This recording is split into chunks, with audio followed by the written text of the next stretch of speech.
Hey everyone, welcome to Zack Attack Reviews. Thank you for joining me for this review of Don't Look Up, a new Adam McKay movie on Netflix starring Jennifer Lawrence and Leonardo DiCaprio as two astronomers who detect a meteor the size of Mount Everest heading towards Earth, and it's going to hit and impact, not bypass, impact. And it's going to be a cataclysmic event, a apocalyptic event, and they're trying to do everything they can to warn everyone they can about what's coming, but they get unbelievable pushback on it. So I'm gonna start off with what I like about this movie. I'm gonna start off with the good. First of all, if you saw the poster, you can see it has an all-star cast: Leonardo DiCaprio, Jennifer Lawrence, Jonah Hill, Cate Blanchett, the legendary Meryl Streep, and more. Tyler Perry is pretty good in this movie as well. Timothée Chalamet, they're all in this movie and they're all great. They all play their parts perfectly. No one chews up too much scenery and distracts from the actual story. They're all very believable and very funny at the same time. My personal MVP is Jennifer Lawrence. She had me in knots the whole movie, and she was the most relatable one to me. And she plays the student astronomer who discovers the meteor in the first place and tells Leonardo DiCaprio, who's her professor, which is a little weird because they kind of actually look like they're the same age, even though Leonardo DiCaprio is like 15 years older than her. He just looks young, but Leonardo DiCaprio plays the role so well. You could say it's kind of a miscast because he doesn't look the role, but he acts it so well that I just kind of completely forgot about how young he looks. And they take the information to the president. They're trying to get this to the president so that they can take quick action on this, and it's played by Meryl Streep, who's doing her best female Trump impersonation, and she's charismatic, she's funny, but so frustrating. She's kind of just like him, like Trump himself.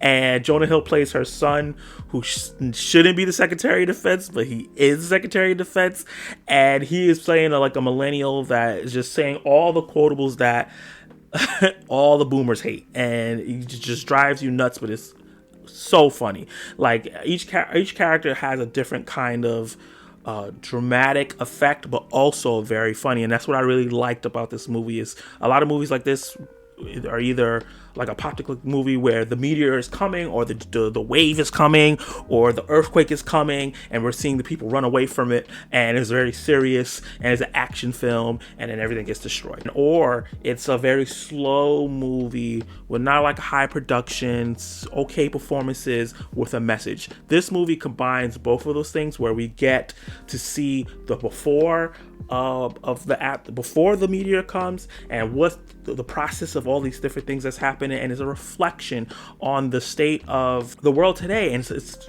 so much of it reminds me of COVID. It was crazy, and everybody did such a great job of doing the comedic bits of this, because this is a very funny movie, and also the dramatic part of it. The way the tone goes back and forth is great, because some of the stuff that is so unbelievable, but it really could happen in real life, they poke and make fun of it. But then also there's other parts of it that they take serious, and it's like a really good emotional moments. We get to see each section of like when a serious event that affects the world is going to happen.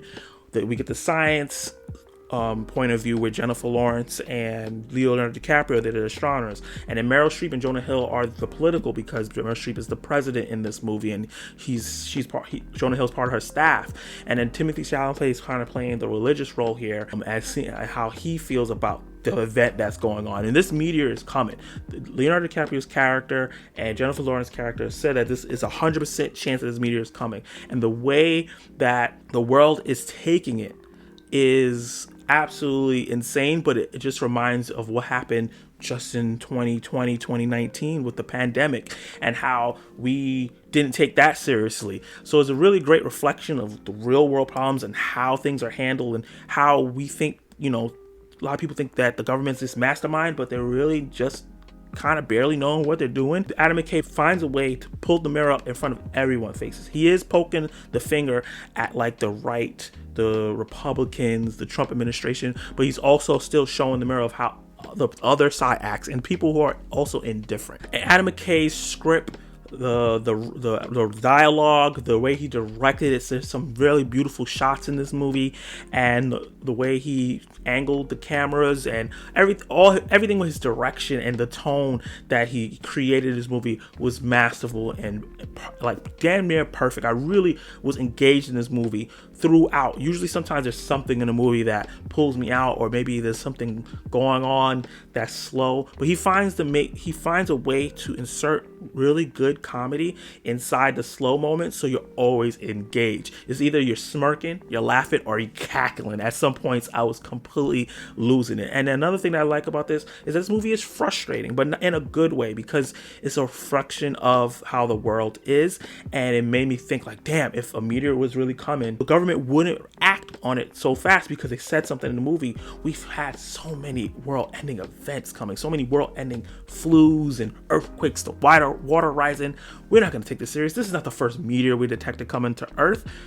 I have to win midterms. So it was frustrating in that fact, seeing that these things are really what's going on in the real world. And then there's like a tech company billionaire, like a Elon Musk, Steve Jobs kind of character, Jeff Bezos kind of character, who's like a combination of all of them in some way with the company, and the way they use his character to show how companies take advantage of tragedies to boost their sales or to gain resources, I thought was brilliant, and it just added another layer to this movie that I loved. Another thing that I honestly did not know where this plot was going to go. A lot of times when I watch movies, I can predict like each part of the movie, like, okay, I know where this is going, but I just want to go along for this journey. I wanted to go along for this journey, and I also still did not know what was going on. I didn't know if everything was going to be saved. I didn't know if the meteor was going to actually hit. I didn't know if it was going to be actually end up in a hoax and to make Leonardo DiCaprio's and Jennifer Lawrence's characters look stupid. But I just wanted to get to the end, and it was just the ending was so satisfying. It was so heartwarming, heartfelt, and so frustrating at the same time. It was just a roller coaster ride of emotions. I was laughing, I was crying, I was like getting frustrated. I think he did a massive job of taking me on those emotions, and hopefully, if you watch this movie, you feel the same way as well. Now let's talk about the bad. One thing I thought though was that their Jennifer Lawrence's character and Timothy Chalamet's characters get into kind of a romance, and Cate Blanchett and Leonardo DiCaprio's characters get into kind of a romance as well.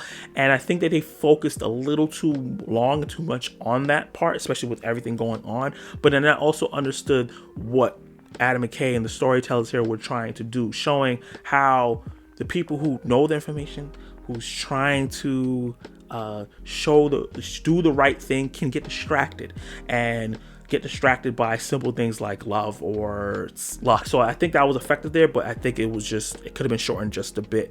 And another thing was, if depending on your point of view, you might feel like this movie is just prodding you instead of taking in what the actual message is. And I get that, because even though I feel like he pulled up a mirror for everybody, he really was pulling up the mirror to one particular section of the country and what they believe in, and just clear like signs to like basically Republicans, the Trump administration, MAGA, and things like that. So I understand someone watching this movie and being frustrated that they're the butt of the joke basically, and not seeing how it's coming at both sides. So what's my verdict? I absolutely love this movie. I had so much fun watching it. So many of the characters were hilarious. Jonah Hill and Jennifer Lawrence are my MVPs. They had me cackling the whole movie. Leonardo DiCaprio had such a great performance in this movie, and everybody brought their A game. The themes were so current and topical and just laid out really well and believable. The jokes hit and land for me,